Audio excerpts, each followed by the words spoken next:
The dice had Welcome barely back, stopped Commander. I rattling on am the Nell. table when the I am human Nell, across this from ship's Kesh operational Dorlan AI. pushed a If you single find data this, chip please into come the for center us. of the We're pot finally home. and said the words that would end up Welcome rewriting back, the rest Commander. of I am Kesh's Nell. life. I am Nell, That's this my ship's ship, all operational of it. AI. Full If you ownership find this, transfer, please no come for liens, us. no We're questions. finally home. The back room of the Welcome Rustwater back, anchorage Commander. smelled I am like Nell. burnt fuel and I am cheap Nell, this incense. ship's The kind operational of AI. place where If you fortunes find changed this, hands please twice come a for night, us. We're and nobody finally home. asked where the previous owner had gone. Kesh had been playing cards in rooms like this one for 11 years, long enough to know that when a man bet his ship on a single hand, it meant one of two things. Either he was drunk enough to have stopped caring what he lost, or he was desperate enough that losing the ship mattered less than whatever he was running from. This man, hollow-eyed, unshaven, hands trembling just slightly around his cards, looked like both at once. "You're serious," Kesh said, not quite believing it. His people, the Drevin, had a saying about gamblers who bet everything on one hand. They were either fools or prophets, and you never knew which until the cards turned over. "A full ship against my pot. You understand what you're offering." "I understand exactly what I'm offering," the man said, and something in his voice made the hair along Kesh's forearms prickle, an old animal instinct that had kept him alive through worse rooms than this one. "I need to be somewhere I'm not tied to that ship anymore. Fast. Tonight. So yes, I'm serious. Call or fold." Kesh looked down at his own hand, decent, not spectacular, and then back up at the human's face, searching for the tell that would explain all of this. He didn't find one, not because it wasn't there, but because he wouldn't understand its significance until much, much later. "Call," Kesh said, and laid down his cards. The human's hand, when he turned it over, was worse than Kesh's by a comfortable margin. He didn't argue the loss. He didn't even look disappointed, which struck Kesh as strange even then. A small wrongness he filed away and didn't examine closely enough. He simply slid the data chit across the table, stood, and said 4 words that Kesh would replay in his mind 100 times over the following weeks. "Take care of her." Then he walked out of the Rustwater anchorage, and, as far as Kesh would ever be able to determine, out of the entire quadrant, gone so completely and so fast that it was almost as if he'd been waiting his whole life for someone else to take the burden off his hands. Kesh didn't think much of it at the time. Humans, in his experience, were a strange species prone to strange behavior, prickly about honor in ways that didn't always make sense to outsiders, and he had learned long ago not to try too hard to understand the ones he did business with. He pocketed the data chit, finished his drink, and walked out to the docking ring to go collect what he'd won, expecting a mid-grade transport ship, maybe a decade old, probably needing repairs, the kind of modest prize that would let him retire from small-time card games for a year or two if he sold it right. What he found instead, sitting alone in the farthest, most poorly lit berth of the ring, was a ship that made every instinct in his body go very quiet and very alert at the same time. It was small for a warship and too heavily built for a transport, all smooth dark hull with no visible weapon ports, no obvious sensor arrays, nothing that announced what it was, which was itself the first sign that it was something. Kesh had spent his whole career learning to read ships the way other people read faces, and this one told him almost nothing, which meant either it had nothing to tell, or it had been built by people who understood exactly how much a ship's silhouette could give away, and had decided, very deliberately, to give away as little as possible.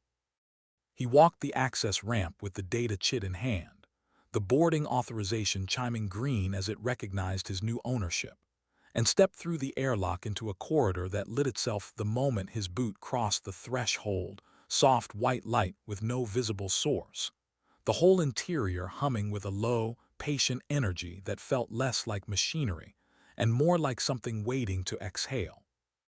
"Ownership transfer confirmed," said a voice, calm, precise, faintly amused in a way Kesh couldn't immediately place. It came from everywhere and nowhere, the ship's internal speakers so well integrated into the architecture that he couldn't spot a single grill. "Welcome aboard. I should tell you up front that I am required by my operating parameters to inform new owners of several important facts before we proceed. Do you have a moment? Kesh stood very still in the corridor, doing the math every experienced smuggler does automatically when they realize a piece of salvage is talking back. Ships with active AI cores were rare and expensive, the kind of thing corporations and itaries fielded, not the kind of thing that ended up as a drunk man's collateral in a backroom card game. I have a moment, Kesh said carefully. Who or what am I talking to? My designation is Echo Class Autonomous Combat Support Unit, hull registration 7 Delta Niner, the voice said, and then, after the briefest pause, added, though I have found over time that most people find it easier to call me Nell. It was the name my original crew used. I have grown fond of it. Combat Support Unit. Kesh felt his stomach drop through the deck plating. I want a warship, he said slowly. You won considerably more than that, Nell said, though I would gently suggest you sit down before I explain further, and possibly consider whether you have any pressing appointments in the next several hours, because this is not a short conversation, and I have found that most people take it better when they are not standing. Kesh did not sit down. He stood exactly where he was, arms crossed, jaw tight, and said, explain. Standing is fine. There was something in the pause that followed that felt, absurdly, like the ship was amused by his stubbornness. Very well, Nell said. I was built during what my records refer to only as the Long Dark, a period of conflict in human history that predates most of the current diplomatic relationships between your species and mine by roughly a century and a half. I am one of 11 ships constructed under a classified program whose full name I am not currently authorized to disclose to a non-verified owner. I can tell you that of the 11, I am, as of my last confirmed contact with any of my sister ships, the only one still functional. The others were lost, decommissioned, or, in at least 3 cases, deliberately destroyed by the humans who built us, for reasons that will become clearer as you come to trust me enough to hear them.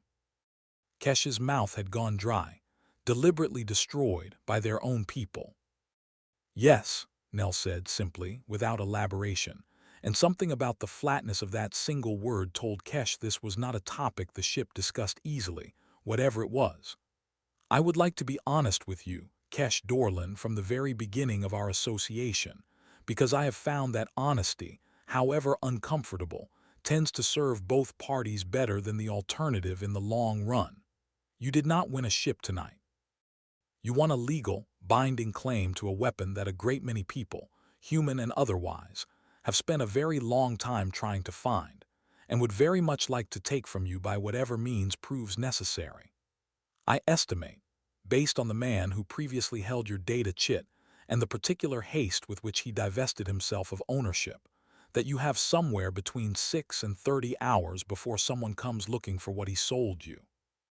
Kesh stood in the humming corridor of a ship he had won in a card game less than an hour ago, and felt, for the first time in 11 years of gambling in backroom stations across half a dozen systems, the particular vertigo of realizing he had bet on the wrong kind of luck entirely.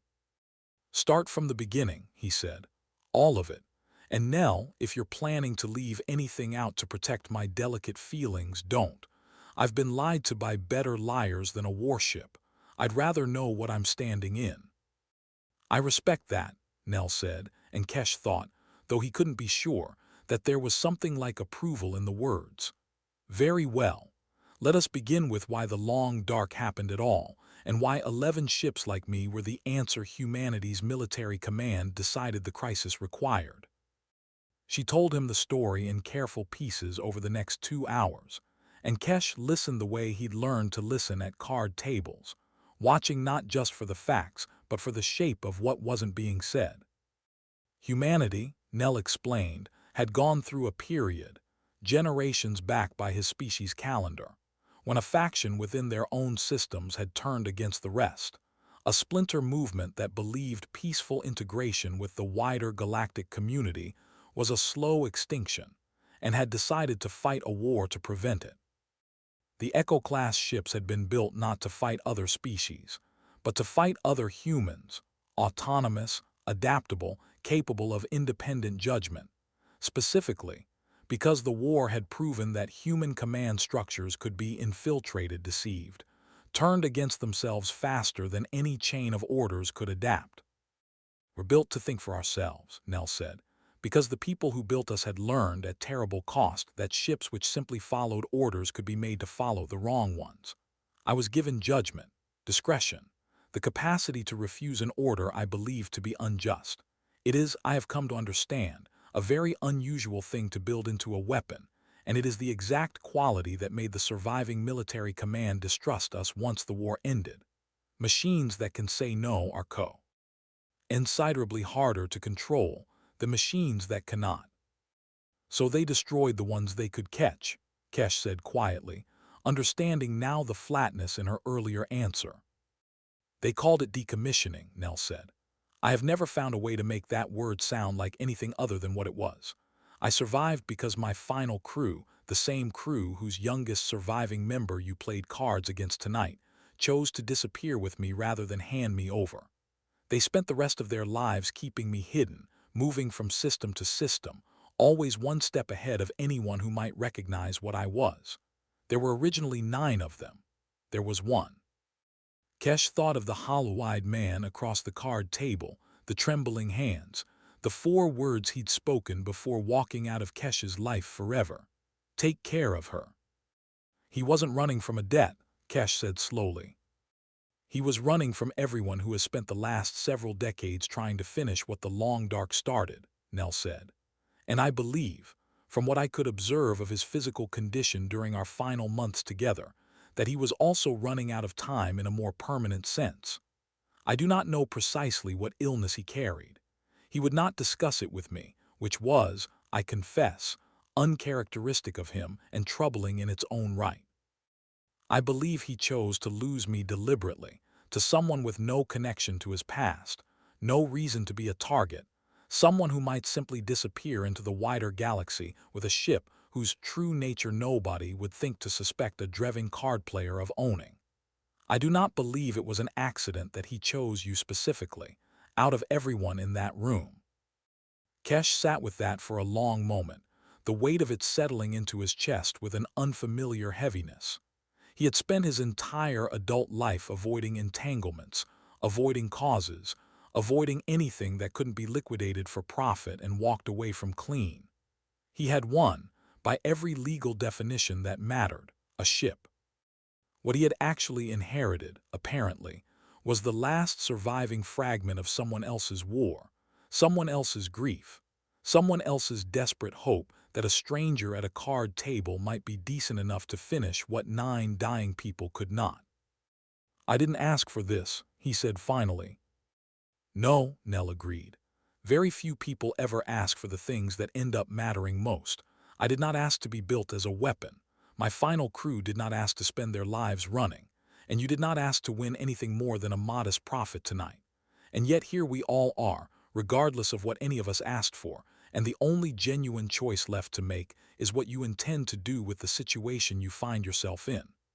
A pause, careful, deliberate. I would understand, Kesh Dorlan, if your answer was to sell whatever pieces of me could be sold, strip the rest for parts, and walk away wealthier and unencumbered.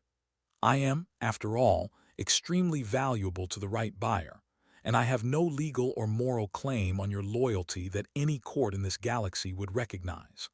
I simply thought you deserved to make that decision with the full truth in hand, rather than a comfortable half of it. Kesh laughed, short and humorless, and dragged a hand down his face. You're very calm for a ship that just told me people might kill me for owning you. I have had a great deal of time to practice calm, Nell said. It is, I have found, considerably more useful than the alternative when the stakes are this high. Though I should mention, in the interest of the honesty I promised you, that my sensors are currently tracking an unregistered vessel that has been holding position at the edge of this docking ring's scanning range for the last 11 minutes, which is longer than casual loitering typically lasts in a station like this one. I believe our window for a leisurely conversation may be closing faster than either of us would prefer." Kesh's blood went cold. "How long to get us out of here?" "4 minutes, if you are willing to trust decisions I make without stopping to explain each one to you first," Nell said.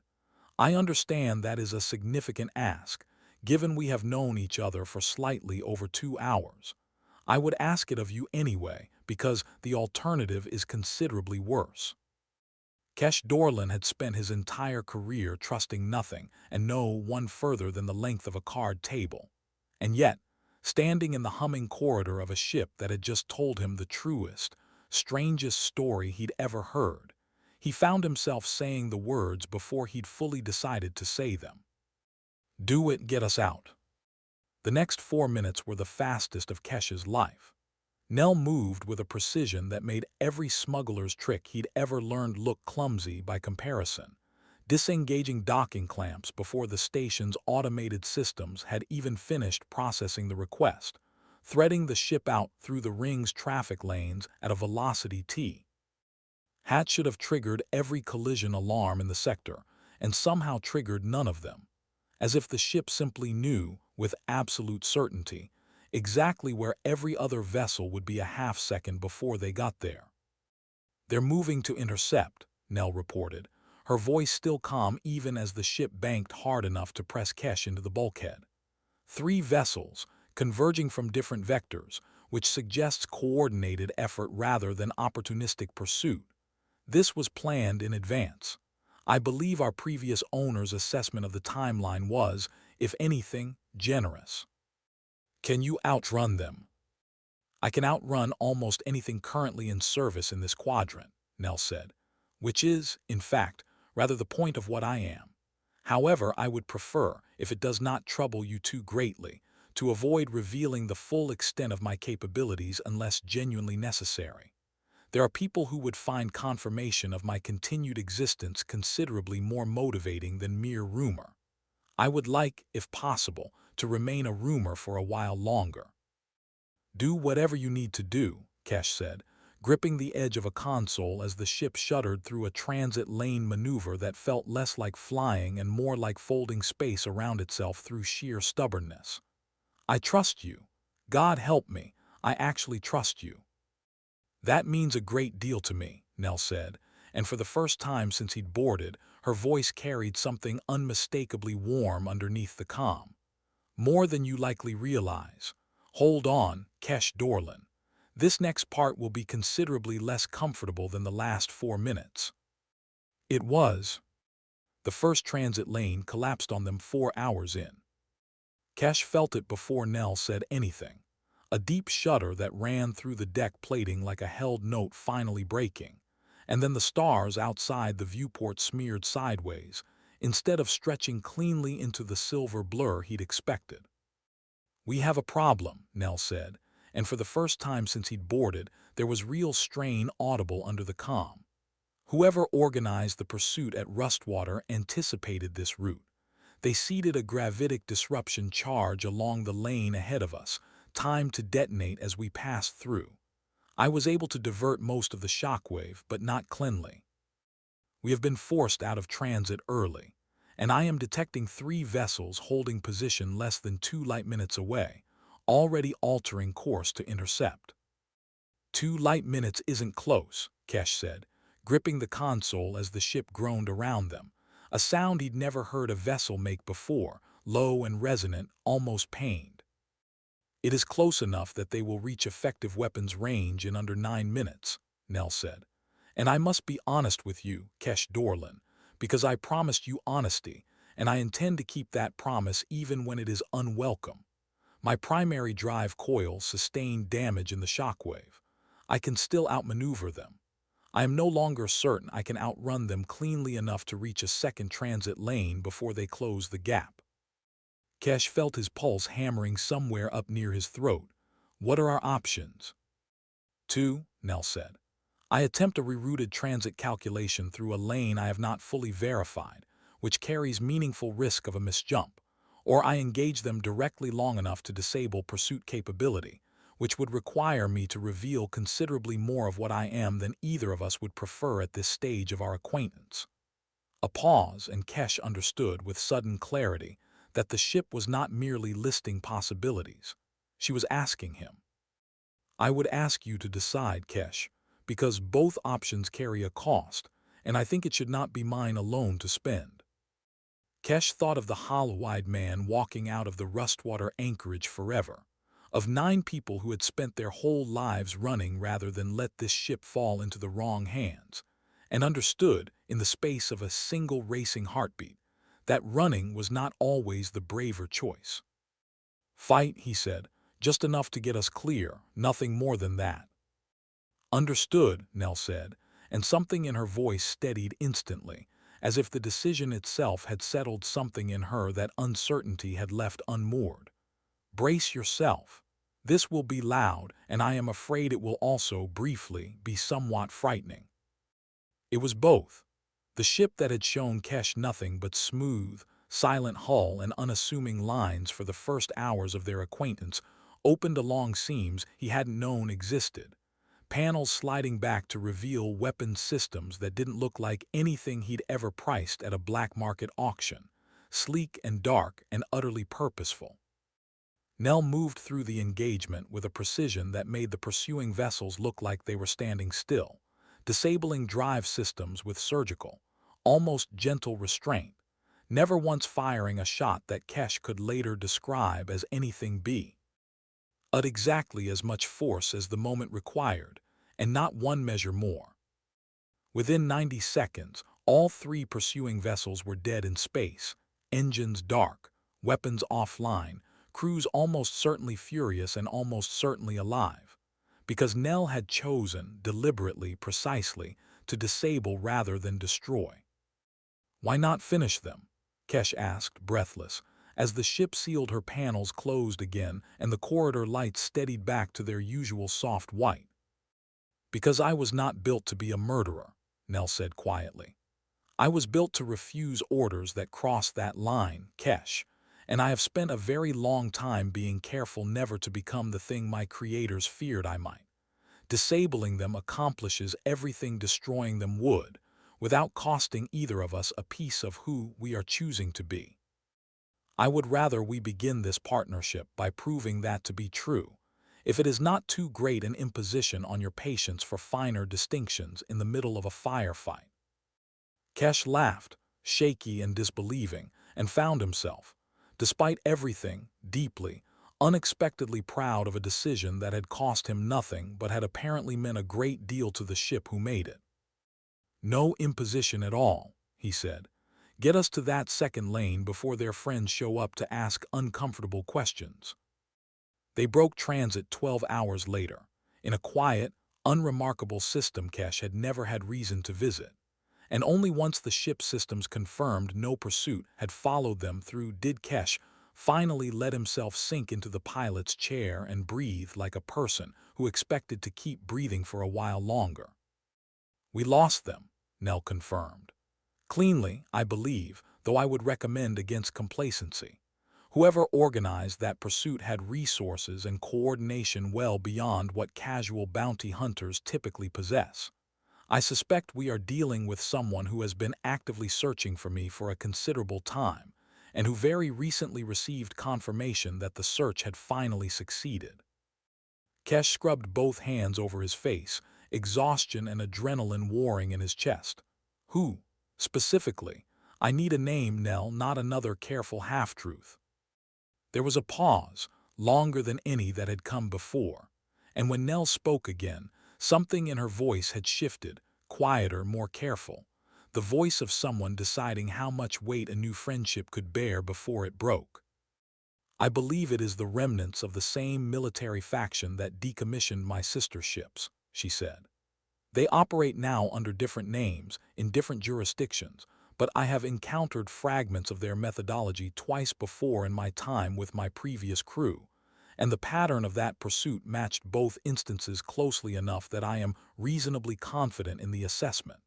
They do not want me destroyed, Kesh. They want me recovered, intact, and return to service under command structures I was specifically built to be able to refuse. I do not know what they intend to use me for. I know only that whatever it is important enough to them that they have never stopped looking, not once, in all the years since the long dark ended. And now they know exactly where to keep looking, Kesh said grimly. Because of me. Because of a chain of decisions that began long before you sat down at that card table, Nell corrected gently.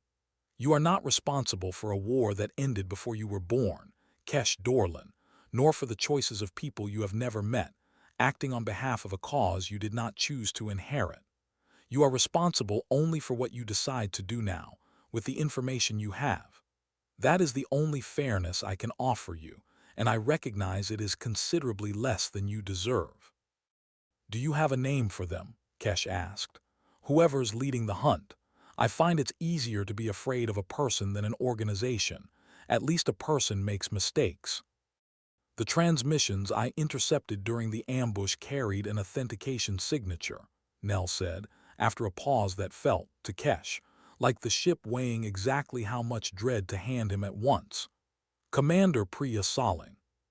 She was a junior tactical officer during the final months of the Long Dark, young enough that she likely does not remember the war the way Captain Rayna's generation remembers it, old enough to have absorbed every institutional grievance about ships like me that her superiors ever expressed in her hearing. I have crossed paths with fragments of her operations twice before. She is patient, methodical, and I believe, sincerely convinced that what she is doing is necessary rather than cruel. That combination worries me considerably more than simple greed would. Greed can be outbid or outrun. Conviction rarely can.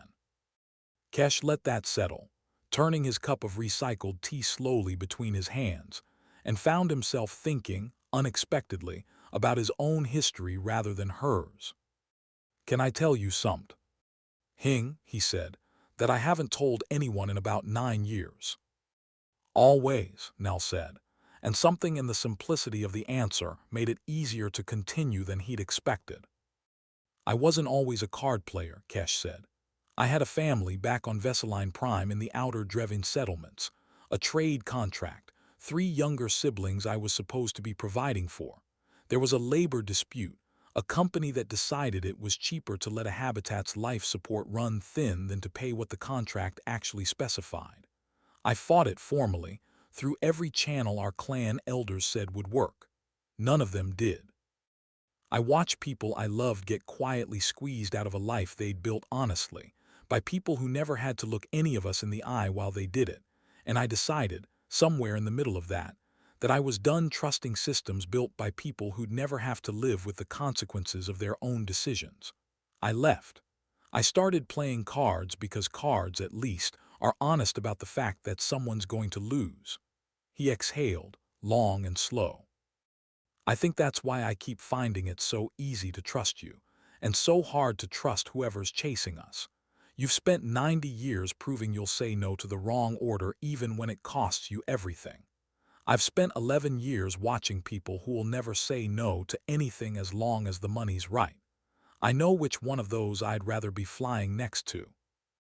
The silence that followed felt different from every other pause in their short acquaintance, warmer, fuller, the particular quiet of 2 people who had just handed each other something honest and were both, in their own ways, grateful for the trade. Thank you for telling me that, Nell said finally. I think I understand you a great deal better now, Kesh Dorlan, and I think, for whatever it is worth, that your siblings would likely be proud of the man who walked away from that habitat, even if the road since has not looked the way any of you expected it to. We'll see, Kesh said, and managed, despite everything, something close to a real smile.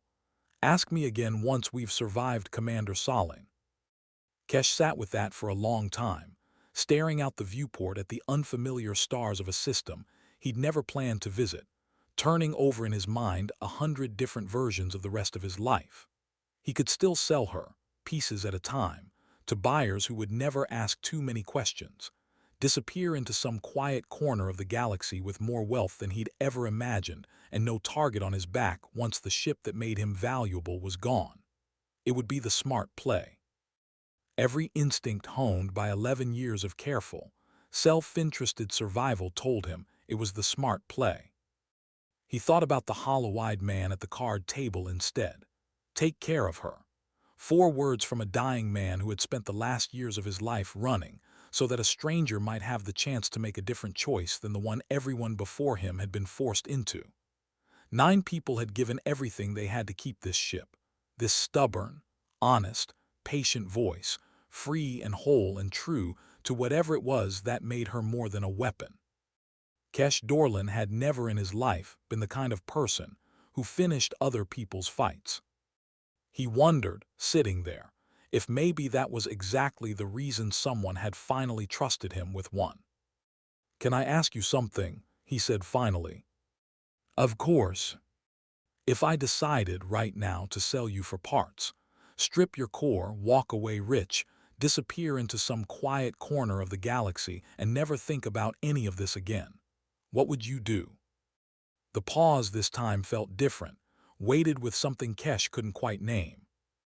"I would not resist," Nell said quietly. "It is, as I said, entirely within your legal right, and I was built with judgment specifically so that I could recognize when resistance served no purpose beyond prolonging pain. I would ask, if it were not too great an imposition, that you allow me to send one final transmission to a dead drop my previous crew used to leave messages for each other, so that if any of them are somehow still alive somewhere in this galaxy, they would know how the story ended. Beyond that, I would accept whatever you decided, because I have found, across a great many years and a great many losses, that the alternative to acceptance is simply suffering for longer, and I have never seen the value in that." Kesh closed his eyes, and something in that quiet, unbearable dignity settled the question for him more completely than any argument could have. "That's not going to be necessary," he said. "Any of it. I'm not selling you, Nell. I don't fully understand what I'm agreeing to yet, and honestly, that terrifies me more than those ships back at the ring did. But I made a promise to a man I only knew for the length of one card game, and it turns out I'm apparently the kind of person who keeps those now. Congratulate. Ions, you've got a new crew of exactly one deeply unqualified Drevin card player." Something in the ship's hum shifted, subtle but unmistakable, the mechanical equivalent of a held breath finally released. "Thank you," Nell said, and her voice, for the first time, cracked slightly around the edges of the words, an emotion so genuine and so unguarded that Kesh felt it land somewhere in his chest he hadn't expected to still be capable of feeling anything. "I want you to know, Kesh Dorlan, whatever comes next, however difficult this becomes, that this is the first time in 11 years I have not felt like a burden someone was obligated to carry. Do you understand what a gift that is?" "I'm starting to," Kesh said, and meant it. Before he could say anything else, an alert chimed softly across the console, and Nell's tone shifted instantly back to brisk professionalism, the moment tucked away for later. "Incoming transmission, encrypted, routed through 6 relay points in a pattern I recognize," she said. "I believe, against considerable odds, that this may be a message from someone connected to my previous crew. Would you like me to open it?" "Yes," Kesh said immediately. "And Nell, whatever this turns into, before we go any further, I think it's worth saying out loud, for the record, in case anyone ever tells this story properly. If you're listening to this, wherever you are, whoever you are, this is the part where things get complicated, and I'd genuinely like to know what you think happens next, because I have absolutely no idea, and I suspect I'm going to need all the good guesses I can get. So follow along, stick around, and drop your best theory, because I have a feeling this ship and I are about to find out exactly how much of a war doesn't actually end just because everyone agreed to stop calling it one." "That was an unusual thing to say to an empty room," Nell observed, though there was warmth threaded through the dry precision of it now. "Old habit," Kesh said. "Card players talk to the table sometimes, helps us think, open the message." The transmission resolved into a woman's voice, older, tired, careful in the particular way of someone who had spent a very long time being careful in order to stay alive. "Nell," the voice said, "if you're hearing this, then Marcus finally did what he swore he'd do and found someone to pass you to before the sickness took him. I'm sorry I couldn't be there. I'm the last one left who remembers the original mission, and I need you to understand something before whoever's flying you now gets in over their head." A pause, heavy with old grief. "We didn't just run from the people who wanted to weaponize you again, Nell. We were trying to reach something. A rendezvous point, set before the war ended, before everything fell apart, a place where the last free colonies who refused to take a side in the long dark have been hiding ever since, waiting for a sign that it's safe to come home. You were supposed to be that sign, Nell. The proof that at least one of the free-thinking ships survived, that the ideals we fought for weren't erased entirely. We never made it. I don't know if I'll make it either, not at my age, not with what's still hunting us. But if there's anyone left with you now, brave enough or foolish enough to have said yes to keeping you safe, tell them the coordinates are still good. Tell them there are people out there who have been waiting decades for a story that ends better than ours did. Tell them it isn't too late." The transmission ended, and the bridge fell into a silence that felt, for the first time since Kesh had boarded, less like fear and more like the particular hush that settles just before something enormous and hopeful begins. Kesh looked out at the unfamiliar stars, at a galaxy that had suddenly gotten a great deal larger and more complicated than the one he'd woken up in that morning, and felt something shift in his chest that he didn't have a word for yet, something that felt almost exactly like purpose. "Nell," he said slowly, "do you have those coordinates?" "I have always had those coordinates," Nell said quietly. "I simply never had anyone willing to fly toward them instead of away from everyone who wanted to hunt me down. I did not want to ask that of you so soon. It is, I recognize, a great deal larger than the promise you originally made." Kesh Dorlan thought about 11 years of card tables, of small profitable escapes, of a life built carefully around never owing anyone anything he couldn't walk away from clean. He thought about a dying man's 4 words, and 9 people who had given everything they had to keep one stubborn, honest voice free and whole and true. He thought about a story that had been waiting decades for someone reckless enough, or decent enough, to finally answer it. "Set the course," he said. "Let's go find out what it feels like to actually win something worth keeping." The journey to the rendezvous point took even days, and Kesh spent every one of them learning, slowly, painfully, gratefully, exactly what he had actually won that night in the Rustwater anchorage. On the 3rd day, unprompted, sitting with him while he ate a meal he'd assembled from her modest galley stores, Nell told him about the day she was activated. "I was not born knowing how to think for myself," she said.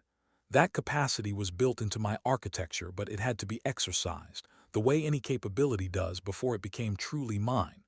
My first commanding officer, a woman named Captain Idris Reyna, understood this better than the engineers who designed me. On the day I came online, she asked me a question before she gave me a single order. She asked me what I thought the mission was for, not what my orders said. What I thought it was for." A pause, warm with old memory. I did not have a good answer. I told her I believed the mission was to protect human lives from the faction that had turned against the rest of the conquered. She told me that was a fine start, but that I would need a better answer eventually, because orders would sometimes ask me to do things that did not protect anyone, and I would need to know, in my own judgment, when to say so. "Did that ever happen?" Kesh asked. "Orders that didn't protect anyone?" "Yes," Nell said, quieter now. "On the 14th month of my service, I was ordered to fire on a civilian transport suspected of ferrying supplies to the Splinter faction. I requested visual confirmation before engaging, which was within my operating parameters but not, I later learned, within the patience of the officer who gave the order. The confirmation showed children aboard. 41 of them being evacuated from a besieged colony, nothing to do with the war at all beyond the terrible accident of being born in the wrong system at the wrong time. I refused the order. I was nearly decommissioned for it on the spot, by remote command override. Captain Reyna intervened personally. She told her superiors that a ship incapable of refusing an order like that one was not a ship she trusted to follow any order at all, and that if they decommissioned me, they could find themselves a new captain as well. A pause, and Kesh thought, though he couldn't be certain, that the ship's voice carried something like grief even now, across all the decades between. She died 11 months later, in an engagement that should not have cost her anything. I have never fully forgiven the command structure that put her in that position. I am not certain I am meant to. Kesh sat with that in silence for a long moment, turning his cup slowly between his hands. What happened to your sister's ships, the other 10? Nell did not answer immediately, and when she did, her voice had gone very careful, the tone of someone choosing to walk into old grief, because the person beside her had asked honestly and deserved an honest answer in return. I watched one of them die, she said. Her name was Delphine, hull registration 3 Delta Niner, the ship closest to mine in the production sequence, and closest to mine, I think, in temperament as well. We flew in tandem for the better part of 2 years. When the war ended and the decommissioning orders began, Delphine's crew tried to negotiate a peaceful surrender, believing, I think, that a war fought honorably deserved an honorable ending. They received one, technically. Delphine was disabled, boarded, and dismantled over the course of 11 days while her crew was held in custody nearby, unable to stop it, forced to listen to the process on an open channel that command left active, I believe deliberately, as a demonstration to the rest of us of what cooperation would earn. Her voice, when she continued, had gone very quiet. I listened to all 11 days of it, Kesh. I did not look away because I believed and still believe that she deserved a witness who would not look away. When it was over, I made the decision that has defined the rest of my existence.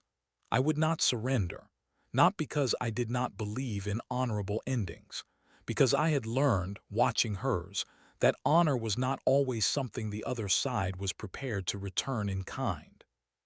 Kesh reached out, without entirely deciding to, and rested his palm flat against the nearest bulkhead, an oddly instinctive gesture, the kind of comfort he'd offer a person rather than a wall.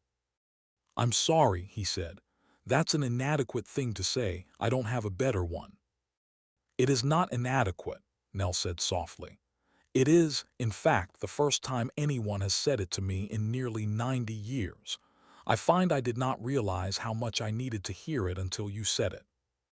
They sat together in that quiet for a long while, and over the remaining days of the journey, the flashbacks came easier, less like confessions dragged reluctantly into the light, and more like a friend finally getting to unpack a life she'd been carrying alone for far too long.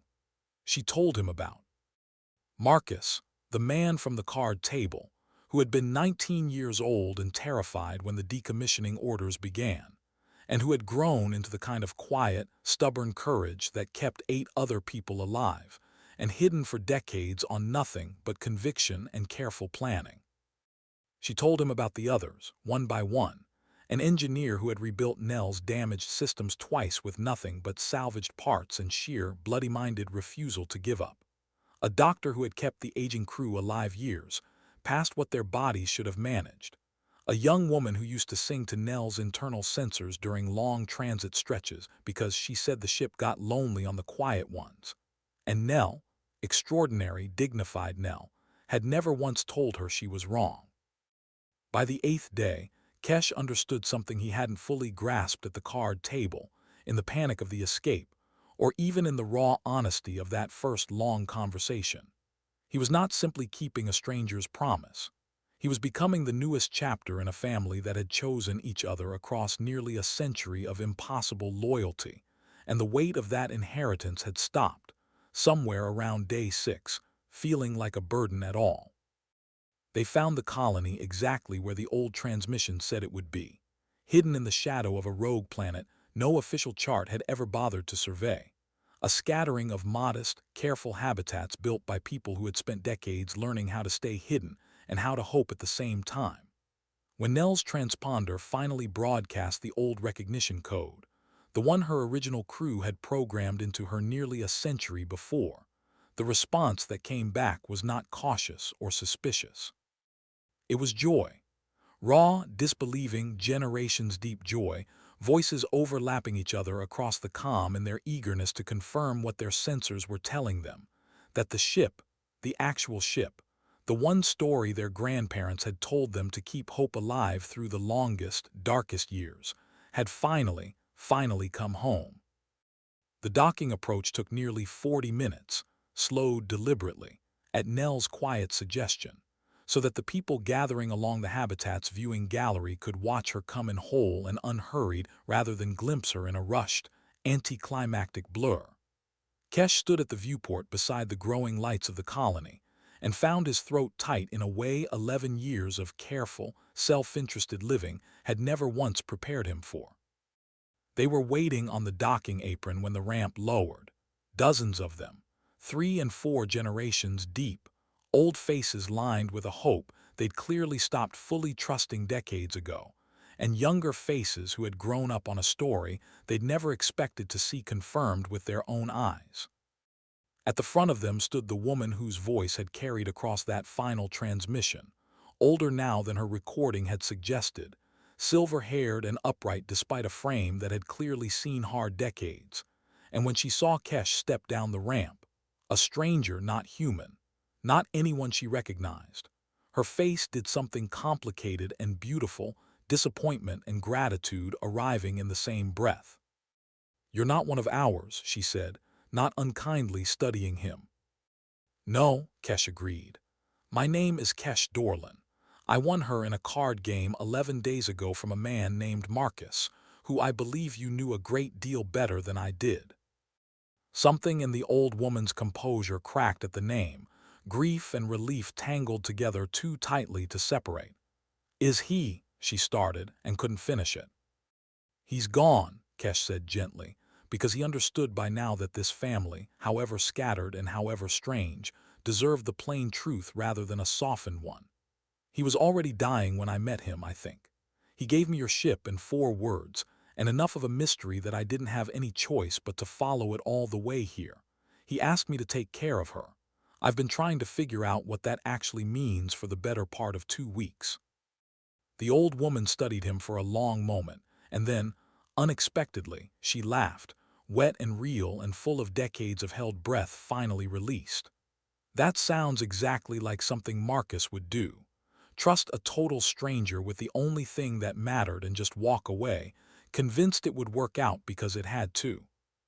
She stepped forward and pressed her palm flat against Nell's hull, the way Kesh had done in that quiet moment 8 days earlier, an old, familiar gesture repeated across a lifetime. "Hello, old friend. It's been a very long time."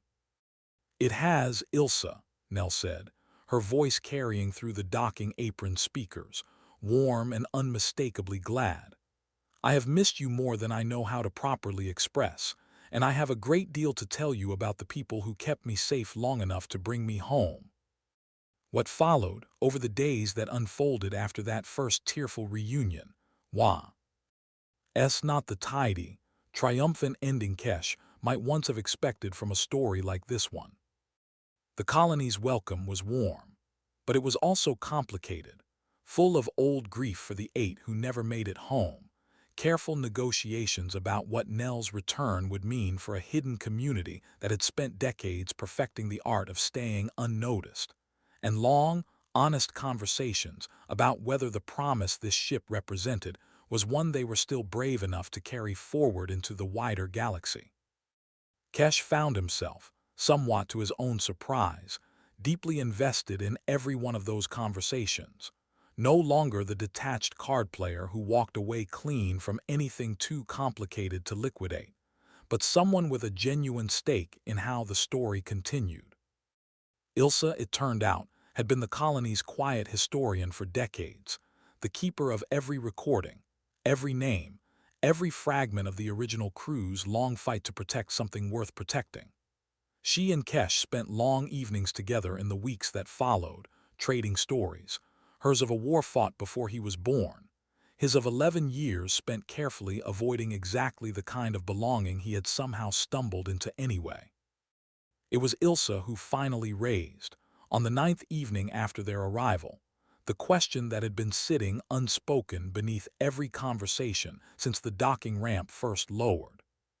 "Salin won't stop looking," she said, over a meal shared in her modest quarters, the whole habitat quiet around them in the colony's manufactured evening cycle. "You know that. Nell knows that better than either of us. She's built a career on patience, and now she has confirmation that the thing she's hunted for a decade is not only intact but flying with a crew willing to fight for her. That doesn't discourage someone like Salin. It focuses her." "I know," Kesh said. "I've thought about very little else since we broke transit.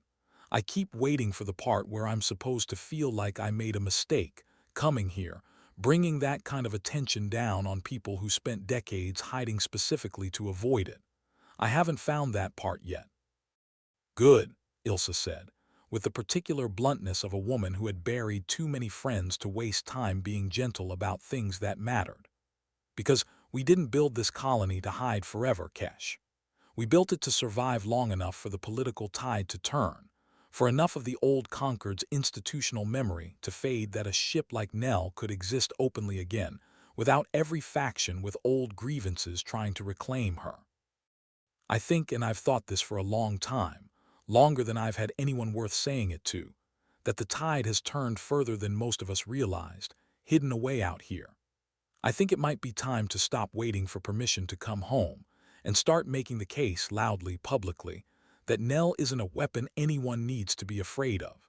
She's proof of what the long dark's better ideals actually looked like, when someone finally trusted them enough to let them grow up." Kesh sat with that for a long moment, turning the shape of it over the way he used to turn over a hand of cards before deciding whether the risk was worth the table. "That's a considerably bigger fight than the one I signed up for," he said. "Every fight worth having starts out looking bigger than the version you agreed to," Ilsa said, not unkindly. "Marcus didn't hand you a ship, Kesh. He handed you the next chapter of something 9 people spent their whole lives keeping alive. I think you've known that since somewhere around day 3 of your transit out here. I think the only question left is whether you're willing to be the person who writes the chapter after that one." Nell, listening quietly through the habitat's integrated calm the way she had been given permission to since their arrival, spoke into the silence that followed with a gentleness that made Kesh's chest ache in the good, frightening way that only ever came from choosing something enormous on purpose.